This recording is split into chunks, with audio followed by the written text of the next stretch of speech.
Zee 24 तास एक पाऊल पुढे। दुष्काळाचा सर्वाधिक फटका बसलेल्या जिल्ह्यांमध्ये पुण्याचा समावेश आहे। दुष्काळाने शेतकऱ्यांच्या समोर मोठं आव्हान उभं केलंय, तरीही शेतकऱ्यांनी हार मानलेली नाही। दुष्काळावर मात करत एका शेतकऱ्यानं चक्क स्ट्रॉबेरीचा मळा फुलवलाय। खुल्या शेतात स्ट्रॉबेरी लागवडीचा पुणे जिल्ह्यातला हा पहिलाच यशस्वी प्रयोग आहे।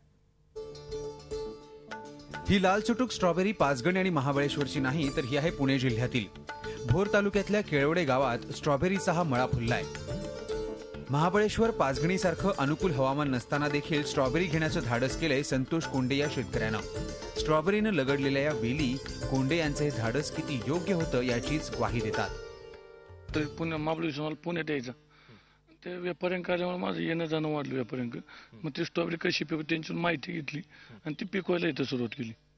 आणि इथं बाजारपेठ जवळ असल्यामुळं टोल नाक्यावर आणि बालाजी मंदिरवर बनेश्वर हे असल्यामुळे मग इथं स्ट्रॉबेरी लावण्याचा प्रयत्न केला। जून महिन्यात 1 एकर क्षेत्रावर कोंडेंनी स्वीट चार्ली या जातीच्या स्ट्रॉबेरीची लागवड केली। सप्टेंबर पासून फळे यायला सुरुवात झाली। अजूनही ही झाडं फळं देत आहेत। मागील 6 महिन्यात तब्बल 5.5 टन स्ट्रॉबेरीचं उत्पादन कोंडे यांनी घेतलंय। विशेष म्हणजे हे उत्पादन महाबळेश्वरपेक्षाही जास्त आहे। पहिल्याच प्रयत्नात कोंडेंनी 1.5 लाखांचा खर्च वजा जाता 5 लाखांचं उत्पन्न मिळवलंय। विक्रमी उत्पादन आणि नफ्यामागचं रहस्य कोंडेंच्या नियोजनात आणि कष्टात आहे। मात्र यात त्यांना अनेक अडचणींना सामोरं जावं लागलं। पहिल्यांदा रोपाची लागवड केली, मातीचं परीक्षण झालं, जे मातीत घटक ते मातीत मिसळले पहिले।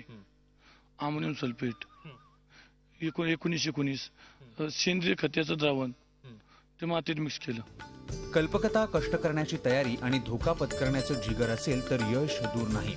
मग दुष्काळ असो किंवा प्रतिकूल हवामान, याचंच आदर्श उदाहरण म्हणजे संतोष कोंडेंची ही स्ट्रॉबेरी शेती।